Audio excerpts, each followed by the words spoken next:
My name is Slangston Hughes, aka Victor Franz Rogers II, aka my real name sounds more made up than my made up name.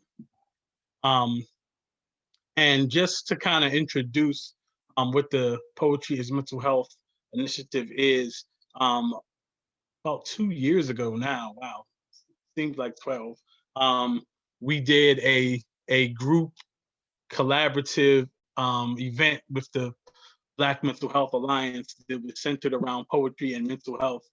It was an open mic and a workshop. And then about a year later, um, Nia Jones, whom I'm about to introduce soon, came and was like, we should do another one of those events. I was like, yes. Like, also though, we should create a whole initiative around this entire framework, because what we've learned over the last 10 years with Dewmore, Baltimore, and the Baltimore City Youth Poetry Team, that as a organization who focuses on using poetry to create platforms and to introduce really difficult and challenging topics, whether it's social justice or mental health, through writing with youth, is that we're often unpacking, and that term's going to come up later on, and you're going to be like, oh yeah, that came back. But we became really used to unpacking really multi-layered issues, and realized that as poet people, we're not mental health professionals, but it is important that we do collaborate with mental health professionals so that we can create a safe space where we're unpacking difficult issues, not just by leaving them sitting on the table, but also addressing what was put on the table after the process of the poetry, really once it starts and as it is happening, and then after the performances and the writing has come to a conclusion. How do we address these really difficult issues, especially when we're dealing with youth in Baltimore City? And so that is really what the initiative is about: is beginning to create these spaces where the poetry is the beginning part, and then the healing is the never ending part. And so today we're going to present some performance slash conversation with poems that are based around some specific mental health issues, and personal and political issues, and how they intersect, and the whole nine. Um, and to kind of introduce more about that process, and even more about how the process for developing mental health can go hand in hand with the process of developing poetry. I'm going to hand it off to Nia Jones from the Black Mental Health Alliance, who is then going to hand it off to our amazing panel of poets. Yeah, thank you. So I am not going to stand in the way of these amazing artists, creatives, poets that are going to present to you today. But I am incredibly honored to be here with all of you as you start to unpack what it looks like to heal our city. I think that starts within first. And so when we, as Slangston said, we talked about doing another event. And almost kind of putting on stage mental health concerns, mental health challenges, and trauma. Putting that on stage over and over again is helping very few people, most likely the writer. But the people that are listening, as well as the writer, deserve a space where they can also work on their own mental health, learn about it, unpack it, all of that good stuff. And so what we do is twice a month, we meet up. First time we meet up, it's for planning and preparation, to think about what are the kind of high flying topics that folks are having questions about as it relates to mental health. And then with the amazing group of young people, we work together to create a curriculum, but also to have some amazing prompts that are shared with the participants on the actual day. So that's the first meeting. The second meeting is we go live on Facebook and within Zoom. And I do a really small introduction similar to what I'm going to do now. And then the poets come on, and they're with me the whole time, talking back and forth, making sure that I explain things appropriately and clearly. And then we all share our poetry. And so it has made me into a better writer, but also really unpacking a coping skill that I talk about all the time. So let's start high level. The definition of mental health, it has 4 pieces. It's a state of well-being in which someone can realize their own abilities, they can cope with the stresses of life, they feel like they're able to give back to their community, and they're able to go to work and work productively and fruitfully. And so if you can realize all 4 of those pieces of that definition, that means you have optimal mental health. But we know, and I say this all the time, that life be lifing, right? We can all agree that life will life on us. I can attest to that this morning. Some life stuff happened. And it'll quickly throw you off balance where you feel like, I can't take on anything else. Or let's say you have depression or anxiety and life's right on top of that. It gets difficult to be able to push through.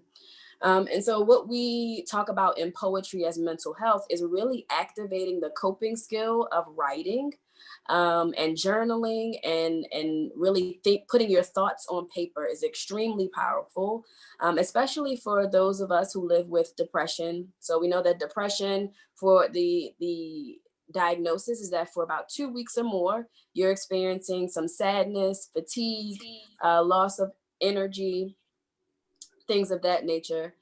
With anxiety, it's consistent thoughts that kind of just roll around in your brain, that you have difficulty kind of laying aside or managing or dealing with. Sometimes it can come with depression, and anxiety can come with reduced or increased appetite, reduced need for sleep or increased need for sleep.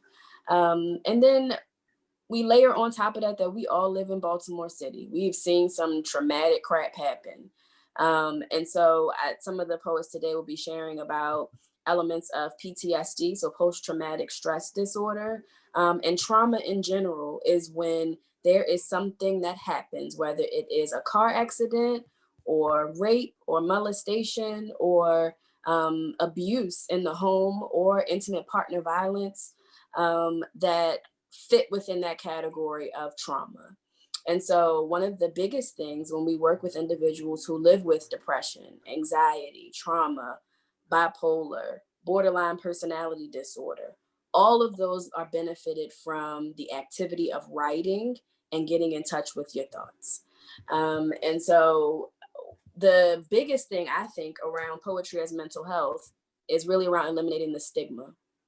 So I talk about our mental health being a superpower, in that once you've had the ability to put coping skills in place, that you're able to move forward within it. And so with my anxiety, I know that, as soon as I feel anxious, all right, what's going on? And being able to really comb through an idea and plan and prepare. And so I changed my anxiety into a superpower, but I didn't know that until I wrote about it. Being able to think about borderline personality disorder or bipolar, having those moments of feeling like you're on top of the world, and really being able to walk through those, and being able to adjust depending on a certain situation. And so in this time, we have been able to unpack all of that, even if it was just with ourselves, and the guests that come. But we hope that as a result of this event today, that all of you will sign up for the Poetry as Mental Health workshop. Last thing, and then I'm going to pass it off to the first poet. When we think about risk factors and protective factors, so risk factors are anything that makes you more likely to experience a mental health concern. Some of those may be trauma. Some of those may be chronic medical conditions. Some of that may be a childhood history of abuse and neglect. Let's talk about the good stuff, the protective factors. And we're going to roll right in. Coping skills, having problem solving skills.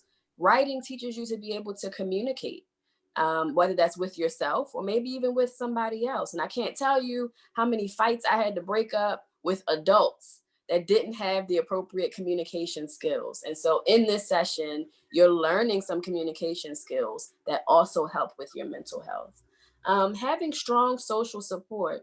And that's what this group has really taught me, is that, you can depend on the same faces to show up every day. We all act like a family now. I've made myself a part of the family. And that social support can help your mental health more than anything. And so when I talk about suicidal ideation or depression, anxiety, post-traumatic stress disorder, self-care, all of that requires and starts with who can you kind of depend on, whether that's a partner, a friend, a puppy, a family member, whomever, who is a part of your social support that's going to help your mental health. So without further ado, I'm gonna pass it off to the baddest poets that I've ever met. And they are going to show you the work that we do as it relates to poetry and mental health. I want you all to be well, be safe. And in this work, we can start to heal Baltimore together. So first poet, you're up. Okay, thank you. So the first poem I'm gonna get into is called Is This All Right? Which is basically just a poem about depression around the holidays. And I feel like depression and feeling down around the holidays is something that isn't talked about too much. A lot of people, they expect you to kind of have, this exciting feeling, like it's almost like taboo to feel down around the holidays. So I kind of wrote this because last year I had lost my uncle and we were really close. And this was like the first time where I really felt like holiday depression, if that makes sense. So it's called Is This All Right? And I'll get into it now. Merry this, merry that, new this, new that, happy this, happy that. I'm supposed to go into the new year, smiling, laughing, like everything is cool and crisp, when deep down I feel stuck. Of life, I honestly think I've had enough. Not suicidal, but please don't call my bluff. Is it wrong for me to feel this way? My elders say I should be on my knees, grateful for another day, which I am on most days, but some days be some days. The pain seeps into my bloodstream. They hit so hard, it might as well be a needle filled with codeine. So stressed, I could smoke nicotine. I take so much pain, you could call me a pain fiend. But still, I try to persist. So I smile, I laugh. That's the trick to it nowadays, right? Our external representation must reflect our internal truths. People assume based on what they see. I'm supposed to smile when you ask me how I be, but high key, there's a war happening inside of me. I know many people that probably deal with the same war, but me, I don't think I ever felt this before. Can somebody tell me the protocol? Where's my lethal weapon? Do I get any form of protection? Silly question to ask, but if anybody know, can you please let me know? Is it really okay if I say these things? Feeling this pain around the holiday feel taboo in some way. It's just, how can I feel joy when Lloyd, who came from Murray in 83, then moved to Merlin in 83, couldn't be, we're here to witness another Murray Christmas. So much for his baby's wish list because daddy is all they seem to be asking for nowadays. This is supposed to be the cycle of life, but this is crazy to me. What a way to stabilize a portion of my family tree. But this supposed to be Merry Christmas to me, Happy Holidays for me, Happy New Year for me. These internal pains is killing me. I can't wait till it become just a memory. But how long until then? Does it ever get better? Because right now, the holidays to me feel like whatever. And that was that one. The second one is called Us Against the World, which basically just talks about how Black women, a lot of times it's basically, it feels like it's us against everybody. It's a lot of negative things that people often say about us as Black women, and we kind of got to take it on the chin. And I think it's important for us to not allow those things to get in our head, because once you can't let those things get to you. You gotta know your place, know your part, and know the power that we possess. And it's important for us to always remember that 24/7, regardless of what society or anybody has to say about us. Young Black girl with big dreams. Yup, that's me. But also many more. Don't ever alter or change yourself to something you don't want to be, even more something you can't stand to see. Young Black girl who want the world at her fingertips, cash and all. Make sure you ball and get up every time you fall. But truthfully, it's not even about the cash, because I could care less about that. But it'd be nice if I could drop a bag to ice my wrists, diamonds so crisp, dancing and shit. What they say, diamonds are a girl's best friend. I would agree if I didn't consider myself and every girl with skin as dark as mine a diamond or jewel. I wish the rest of society could see this and not be silly fools. Instead, hate is what they do, coming in forms of neighbors, friends, even lovers. Girl, never underestimate those under your covers, because they can hate you too. Whether it be indirect or directly stated, it all holds the same weight. I could tell them my life plan and how I won a college degree, and they'll still sit and laugh at me in my face and tell me that isn't my place, and to stop fronting because I'll never be nothing. Girl, you ain't smart enough to do that, and you worthless, so how you gonna work hard enough to prove that? And you're not that pretty, so your looks ain't gonna get you far enough to move that. So who you fooling? But see, instead of being who y'all want me to be, doing what y'all want me to do, I guarantee I won't stoop on y'all level. I won't seek an opinion or validation. I know that must be a true devastation. But on my part, it's just truly time wasting. Young Black girl with big dreams. Yup, that's me, unapologetically. I'ma be everything I want and dream to be. And for you motherfuckers in the back, just wait and see. And that's that one. Thank you. Okay. So since we as poets have a little discussion piece after that, really quickly, Shashana, I just wanted to ask you, like, so with the second piece, did you feel like, do you feel like with those types of poems you have to be in a certain mood to write them? For the second piece, sometimes yeah, and then sometimes no. I guess it all depends. I feel like with any piece, sometimes I gotta be in a mood to write. It all depends on what I'm feeling at the moment and like what I'm seeing. A lot of times, if I'm constantly seeing the same things, if I'm seeing like hate on social media, because we see that's where you see that a lot. You see a whole bunch of different tweets and Instagram posts, and it's like, how do y'all even feel this way towards Black women? Like, how can you even hate us that much? And sometimes that's what kind of like motivates me to write these things, when I'm just taking it all in at one time. Okay, word, period. It's Black History Month. Let's get it. You feel me? You feel me? Yeah, I loved both those poems, Shashana. They're great. I do have one question about the first poem, actually. I heard the one line that I was like, ooh, I like that. Like, well, I liked all the lines. The one line that was like, ooh, I like that was it said, but those some days be some days. And I just want to point that out and affirm that I really like that line. But what was like the writing process for, because when you're talking about like grief or like losing someone, and which is something that like many of us have gone through or are currently going through, what is that writing process like? How do you like tap into that without like losing it in the process? I think, to be honest, I'm still trying to like learn that, because when I first started, because like I said, it was only last year. Actually, I lost my uncle last year in February, so we're about to come back on his 1 year, passing anniversary. When I first tried to write about him, I really could not stop crying. Like, I just would bawl out through everything. Like, it was just so hard, but I felt like it was my outlet. And I was like, Shashana, like, you gotta find something in order to let these emotions out, something that to just help me. It was like, because poetry is a form of therapy when you think about it.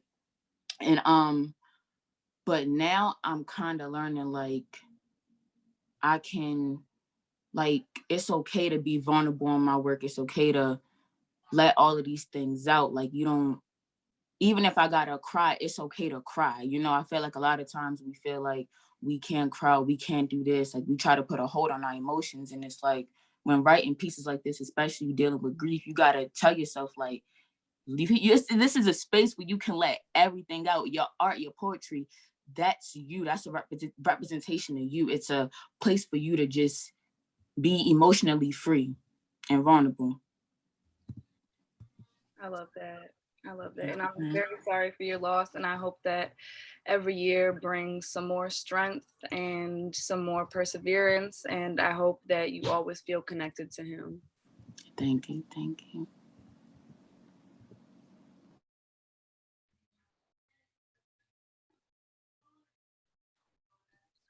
Okay, that's me next. Yeah, I thought Slankson was gonna.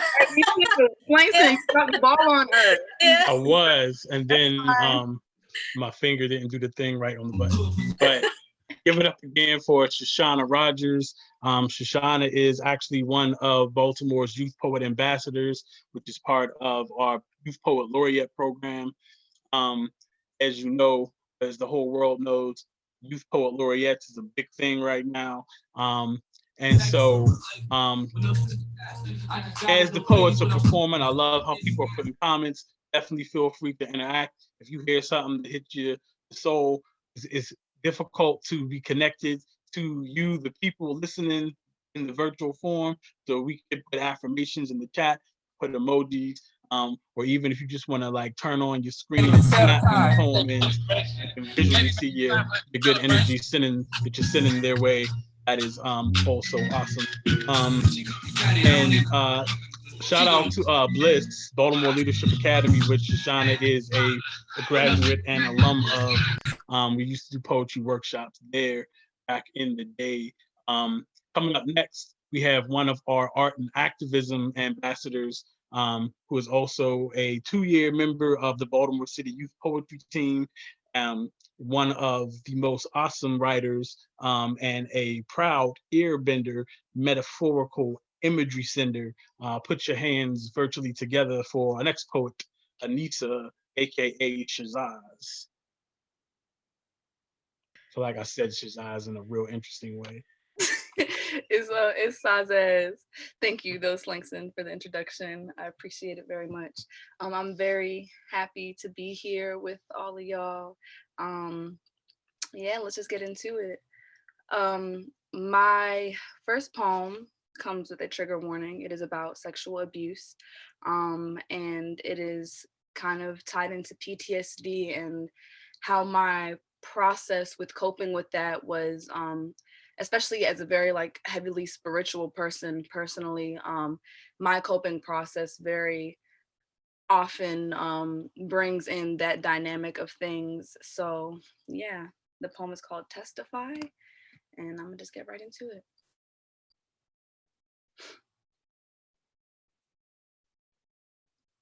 Your Honor, I can't apologize for not coming sooner. This court don't serve servants like me. No matter my conviction, that man wasn't getting convicted. You'd lay the burden of proof on me while I still feel the weight of him. I have nothing to show for this. If murdered men could speak, would his testimony mean enough here after all? Death too can be self-inflicted, and I did my transgression in the same way he did, where no one can see.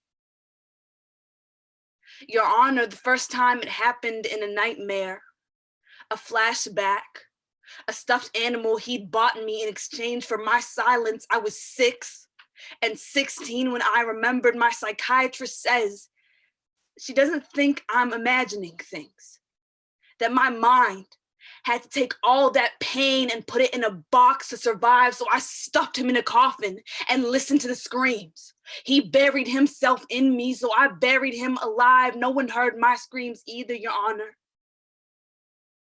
I felt the cold hold my wrist together before.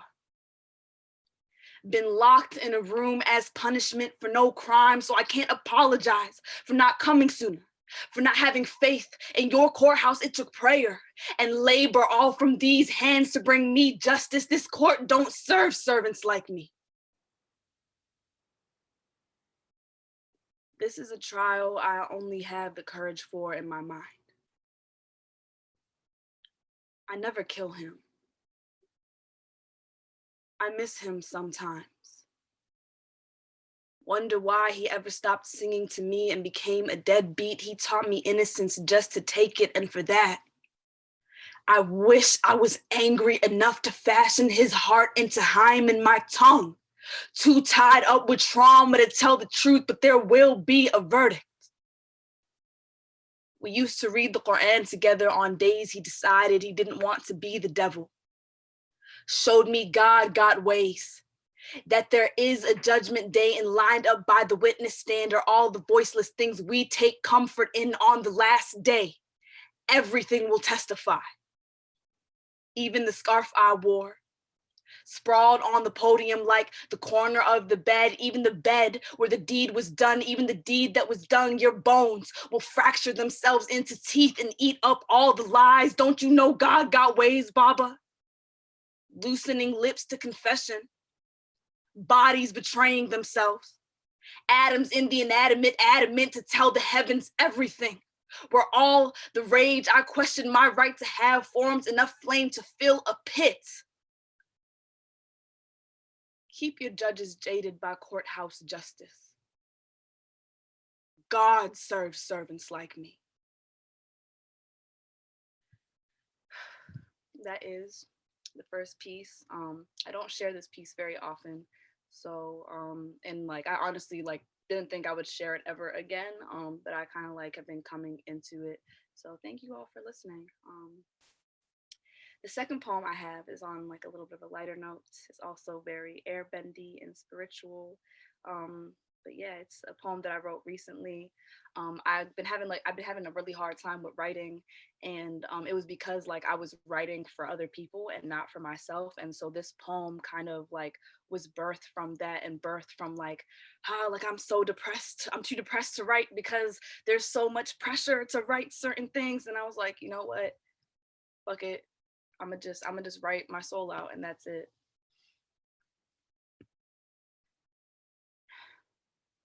Consciousness created itself. Then new selves from that self, the universe, counts continuously. Old souls enumerate themselves to make numerics, establishing a system of remembrance. I am two and one simultaneously. Two is just what one becomes. And we give it another name as a reminder that our evolution always leads to us being something different, but the essence doesn't change. The formulation of creation concocts the illusion of separation, but it's all the same truth in different language. The same number over and over again, one, one, one, one. And the moment four believes he's greater, we remind him where he comes from. Death will teach us we can't return to a God we never left. These are the kinds of poems I like to write now.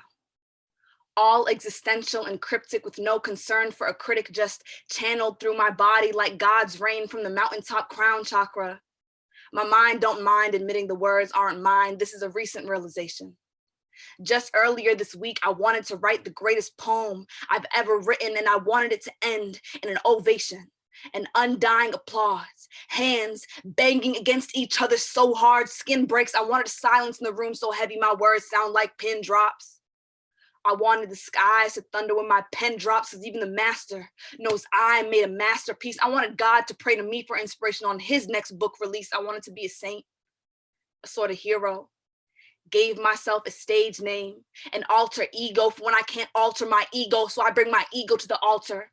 I've offered offerings to my literature. I've written in my own blood before, literally deep lines. For deep lines, put my DNA on the page, because that's how bad I wanted to leave a legacy. The only difference between skin and paper is where the ink comes from. I tore up every sheet in need of proving my greatness. I'm not sure if to someone or through someone. When you want it this bad,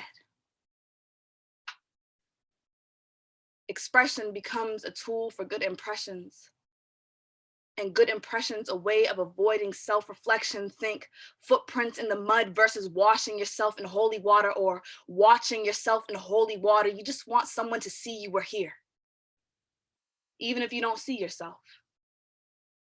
You know how many followers God got? How many footprints faded in the dirt trying to find him? More than we can count. One, one, one, one, one, one. You know how many followers God got? One. I learned that in his poem about the man he made from clay.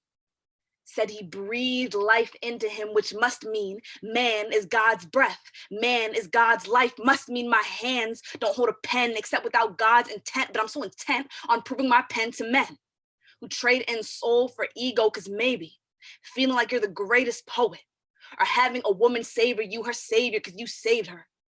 Maybe feeling like you're the master of something will make you feel like you're something or someone, instead of just some of one or a sum from one, more than an extension, more than an addition, more than a manifestation of God. But even when we want to be the best, we still call that being number one. Because how can you be greater than yourself? The only poets who aspire to be God are the poets who don't know they already are. And those are my poems, y'all. Yeah. Yo, every time I hear that piece, bro, I lose my mind every time I hear that piece, bro. I swear to God. Like, Yeah, that was I dope. lose my mind. Yes. Thank you. That was dope. Yeah. Very tough, very tough. Yeah, for real. So I have a question about the first poem. It's very similar to what you asked Shashana with her writing piece when it comes to not just grief but PTSD or depression or anxiety. So like, not only when it comes to like, because I know sharing these pieces are the hardest parts, but like, and we had this discussion a little while back with me, you and Slanks that was talking about like writing the hard pieces and coming to terms with like pieces that are you know, like it like very internalized and like very traumatic to write. So like, what is your personal writing process for those type of pieces as well? Well, I think that this piece, like in particular, like was just interesting because like with this piece, like it was kind of like it was something I had to get out, but I don't write trauma pieces anymore. That was like the last trauma piece I have ever written and will ever write, just because it was something I felt I needed to write and share because it was like, oh, like this is going to be healing for me. And it really wasn't healing. It was extremely triggering. It was extremely traumatizing every time I went up on stage and performed it. And now like I've healed from the situation itself, not through the piece, but just through other mediums. And so it's like now I can come and share it in a way where I'm kind of chill. But even in that case, people, when you perform a piece like this, like they want to feel it. And the only way for someone else to feel it is for me to feel it. And I don't want to feel this piece, to be honest with you. I don't want to feel this shit. And so like I come on here and like I perform it and like there's always someone saying like there's something lackluster about it because I can't feel it the way that you felt it. I'm like, well, I don't really want to feel it, and I don't know why you want to feel this, to be completely honest with you. So I don't write trauma pieces anymore, but the actual writing process of this was healing aside from the performance and sharing aspect, just in terms of like coming to terms with the fact that it happens to me, like with people who've like suffered from sexual abuse, like at a young age, like we don't even know if it's real because it comes back to us like in these like flashbacks and memories. And you're like, am I imagining all this? Like, and it doesn't even feel real to us. And like, I'm still like, kind of like, did this even happen? To this day, I'm like, what is this? Like, why do I remember these things? Like, and it's just such a weird process. And so it's just kind of like, having that aspect to the poem that helped me like get through writing it was really just that aspect of like the coping mechanism of it, like the same way that I get through experiencing it, like through God, through knowing that like there is going to be justice in some shape or form. I am going to know the truth. Everyone's going to know the truth at some point, especially for sexual assault and sexual abuse survivors in general. We're always like told like, where's your proof? And we don't have proof. This shit is done in the dark. It's done in the dark for a reason, so that we don't have proof. And so it's like just getting to that piece was also just in the knowing that like I will get through this in real life because like God got me. Yeah. Ashe. Yeah. I don't know if you had a question, Shashana. First I want to say thank you for sharing your story of your vulnerability. That word just beat me up. Your vulnerability, because like you said, that is not something that's easy to share. So just thank you for putting yourself out there and sharing a part of yourself with us. I guess my question would be, I know you said like you haven't been in a writing mood. I think you said that, right? Like you weren't like, how do you like typically deal with like writer's block? Like what's your go-to thing? Do you have something that you do to seek inspiration when you get in the moods of not being in the mood to write? Or do you just wait until you get in the mood? Like you don't really have a tactic or anything that you do? So before I wrote that second piece, I was not writing anything. Actually, like after I wrote that second piece, I've actually been writing like damn near every single day. And like kind of the process between like A and B was like writer's block, like to me doesn't even exist. Writer's block is a thing that happens when we like have an idea of what we're supposed to be writing. And when we're not writing what we're supposed to be writing, we're like, oh my God, what do I do now? I can't write. And like, it was just like, what really helped me get through that was like, I guess what we have a mentor named Chenier, what she told me was let yourself write a bad poem. Like, stop like coming to the page every single time like I had to produce a masterpiece, like I had to produce the greatest poem I've ever written. Like, let yourself write a bad poem. Let yourself write a poem that you just want to write that maybe like craft wise isn't that great. And so like the process of me writing every day, like it just been like I see a bird and a line comes to my head and maybe it's not even a good line, but I like it, shit. And so like I go and I write it down, and then another line comes and maybe it's better than the next one, and so I write that down. Another line comes and I'm like, oh no, this is something. And then like this kind of trusting the creative process is like the best cure for writer's block every time. And trusting like what you really want to express. Like I feel like every time like you write a poem, what I've been doing is like, what are you trying to say? Like, what am I trying to say? And am I being true to what I'm trying to say in every single word I put down on that page? And that's kind of like what kind of births all these like new ideas and new poems. And also like just not like limiting where you get your inspiration from. Like you can get inspiration from anything, anywhere, anytime. Like I literally wrote a poem about my blinds the other day, like just because I can, you know what I'm saying? Because I write. And so yeah, like I feel like the cure to writer's block is not even accepting that you have writer's block and being like, okay, like I'm gonna just write about whatever, like roses are red, violets are blue one day, who cares? Like, you know what I'm saying? Virtually give it up again for Anissa, aka Shazaz. I really appreciate those two poems living in one shared space together, knowing the human that you are and the process of the journey that went from one poem to the other poem. I think oftentimes when we present ourselves in poetry form, it's easy for the perspective to be that that poem is who we are as a person, when we are not defined by the traumatic experiences that happen to us, and we are not defined by the poems that are birthed out of those experiences. Like the journey continues on from that moment and from that poem. And so seeing both of those poems is really just an affirmation of the light that lives in spite of the darkness that can exist. So I really, really appreciate that. Coming up next, we have another one of our Youth Poet Ambassadors and another member of the Baltimore City Youth Poetry Team.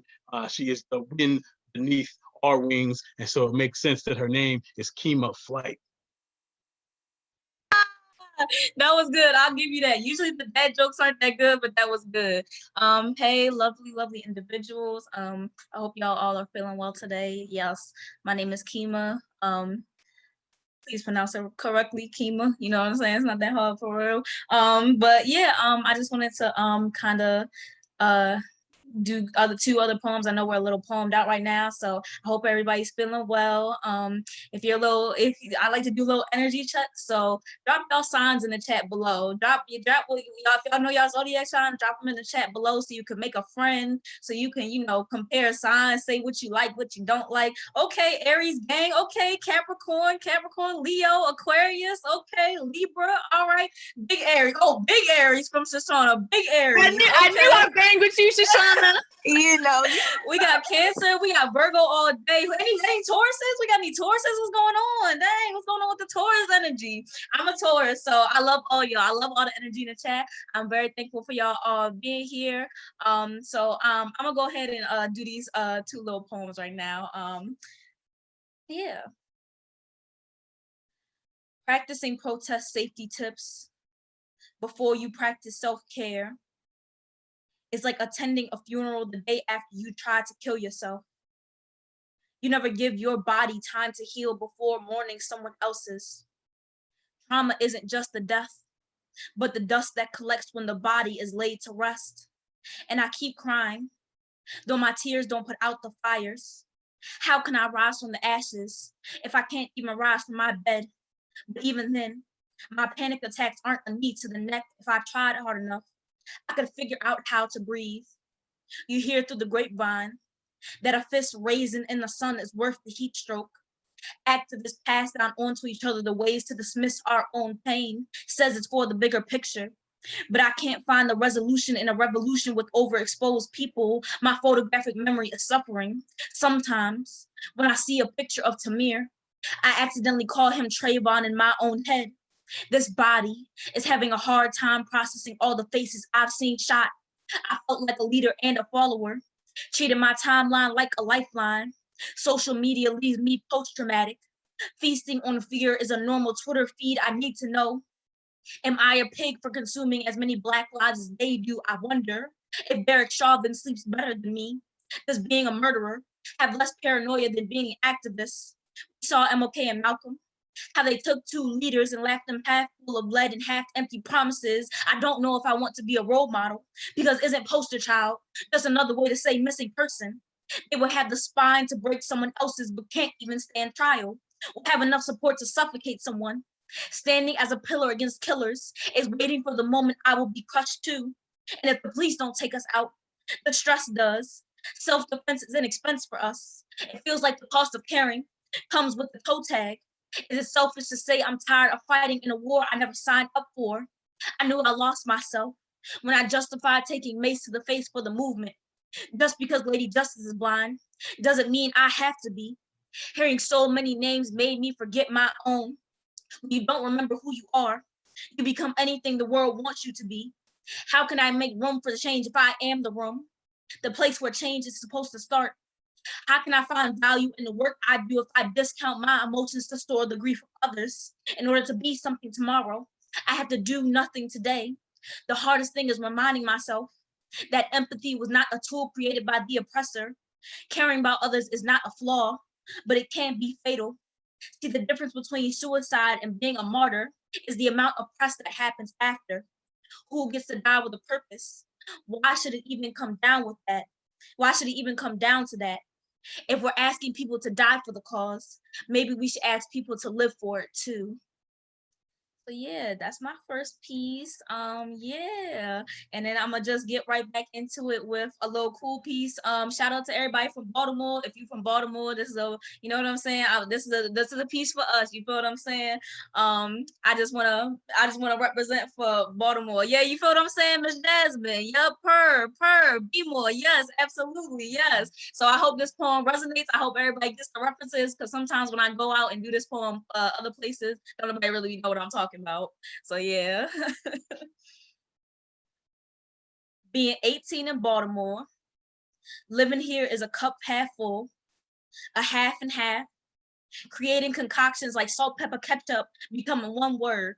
See, they don't know the seasoning in our chicken boxes is used to make tasty ass salt circles, cursing everything about America. Out of shit and add backwood ashes to the I say circle, because being from Baltimore means your ancestors just ascend louder, and we keep that same energy.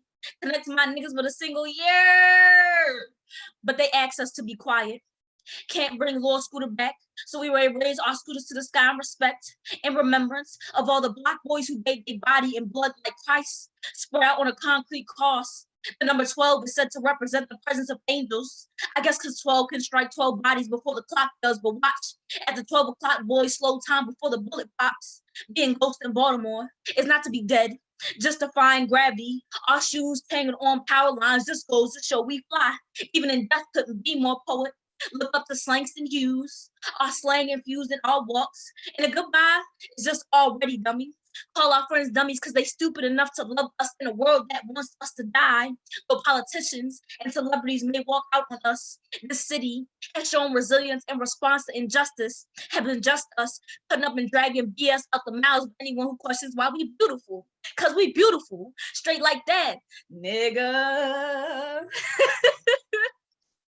Okay, so that has been my two poems. Thank y'all so much. I appreciate that. From Yes. Shashana's over west, yeah, Yes, over west. Where you from? Rep your set. Come on, You know now you know west side to west side.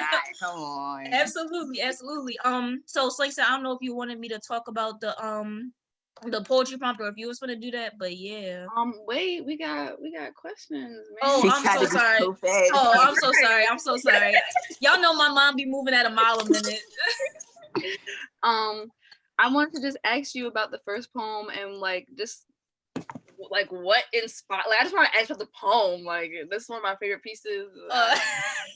Oh, so basically when I was living in Omaha, Nebraska, for a couple of months while I was getting my stuff together, I went down to a protest, and it was a very peaceful protest. Nobody was starting anything, nobody was doing anything.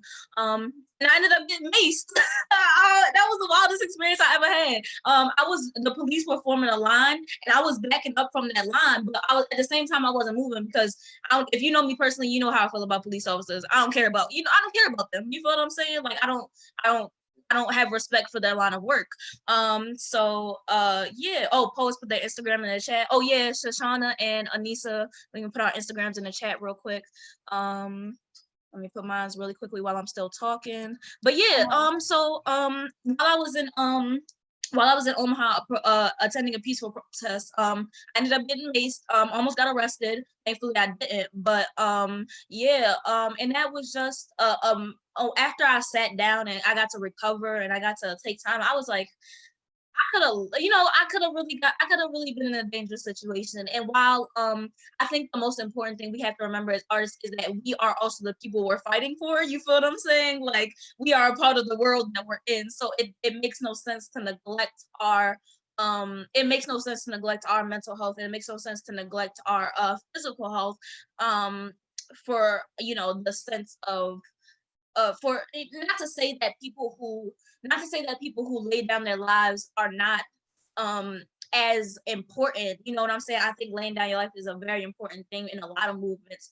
Also reminding ourselves that our mental health and our physical health is just as important as the movement that we're fighting for, basically. So yeah, that's really it. Oh yeah, Cash App. Oh, and so I think I asked you this before, but like for the Baltimore piece, I don't know, like what do you think about the scene, like the art scene in Baltimore right now? Like I keep seeing people saying like it's a art renaissance happening right now, which I do agree with. I think the arts is really popping. Like, what's your take on it? And like as an artist from Baltimore, living in Baltimore, like how do you feel like you could really grow and transform here? Because I know it's a lot of people who do, a lot of artists that like, I can't stay in this fucking city. I can't stay here. I'm not gonna be able to get what I want. There's nothing here for me. The city never did nothing for me. So as an artist, like what's your perspective on that whole thing? I would say to anybody who doesn't know about the art scene or the poetry scene in Baltimore, I would definitely say go and discover the different open mics that we have going on. This event is a very good example of how much art is flourishing in Baltimore. Because at first when I started poetry, I used to think that same way. I used to think I was better off in like New York or LA or one of them big cities where people have shots to grow in. But I realized first off, Baltimore has the best poets in the world, literally and mentally. Like we have the best poets in the world. Like so. Explore the art scene. Go hashtag Baltimore Poet on Instagram. Follow every single person in Baltimore who has poet in their bio. You feel what I'm saying? Because that opens the doors for a whole bunch of amazing discoveries you wouldn't have thought had existed in Baltimore. And I think like the Baltimore art renaissance, it is happening and it is beautiful, and it is just been I feel like this is proof that our city has always been a hidden gem. Like people come to the city and they see it as rough and they see it as dirty and all these other things, but once you get down to it, and once you get down to places like Charles Village and Mount Vernon and all these other places, Druid Hill, all these other places that have amazing art scenes, amazing music scenes, you realize how beautiful the connection in the art scene here is in Baltimore. So yeah, that's really it. So I think that's pretty much it. So I guess I'm gonna just pass it this links in the close. Thank y'all so much.